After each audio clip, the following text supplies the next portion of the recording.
అక్రమ కట్టడాలపై బల్దియా అధికారులు కొరడా జల్పించారు. పార్కింగ్ స్థలాలపై ఉన్న కట్టడాలను తొలగించేశారు. గ్రేటర్ వరంగల్ మున్సిపల్ కార్పొరేషన్ పరిధిలో ఉన్న అక్రమ నిర్మాణాలను అధికారులు కూల్చేశారు.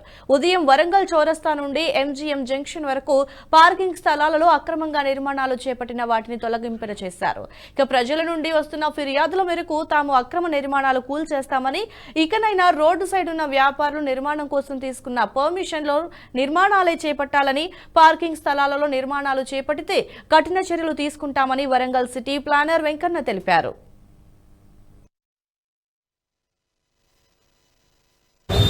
ఏంటిదంటే కమర్షియల్ తీసుకున్న బిల్డింగ్లలో ఏదైతే స్ట్రీట్ ఉన్నదో స్ట్రీట్ని పార్కింగ్ కొరకే యూజ్ చేసుకోవాలి. ఇదే కాదు, చాలా ఉన్నాయి. ఇంకా డెమోలిషన్ చేసేటి ఇప్పటి నుంచి చేస్తూనే ఉంటాము.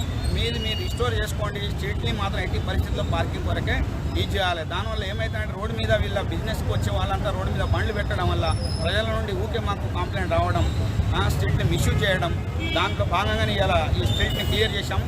మళ్ళీ వాళ్ళకి చెప్పాము, ఇప్పటికే ఉన్న మెటీరియల్ అంతా మీరు స్టీల్ ప్లస్ 3 ఫ్లోర్ తీసుకున్నారు, సెల్లారు స్టీల్ ప్లస్ 3 ఫ్లోర్ మీద వాళ్ళు కన్స్ట్రక్షన్ చేసుకున్నారు. స్ట్రీట్ని మాత్రం పార్కింగ్ కొరకే యూజ్ చేయాలి.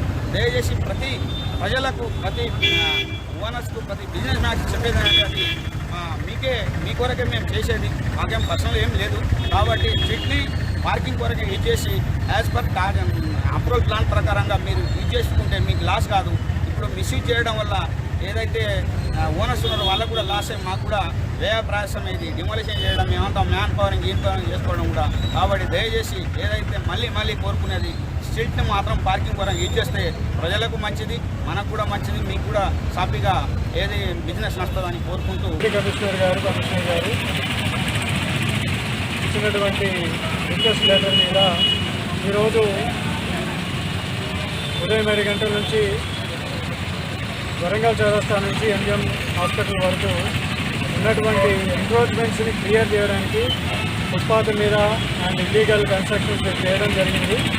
వాటిని క్లియరెన్స్ చేసుకున్నాము. దాని గురించి మాకు బందోబస్తు కావాలని చెప్పేసి అడగడం జరిగింది.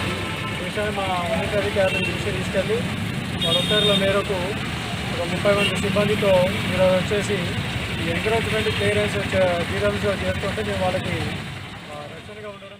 ఈ వీడియో మీకు నచ్చినట్టయితే లైక్ చేయండి, 10 మందికి షేర్ చేయండి. అలాగే కామెంట్ల రూపంలో మీ అభిప్రాయాలను మాతో పంచుకోండి. Nationalist hub group of channels ను సబ్స్క్రైబ్ చేసుకుని తెలుగునాట జాతీయవాద జర్నలిజాన్ని ప్రోత్సహించండి. ఈ వీడియో కింద ఉన్న బెల్ ఐకాన్ పై క్లిక్ చేయడం మర్చిపోవద్దు.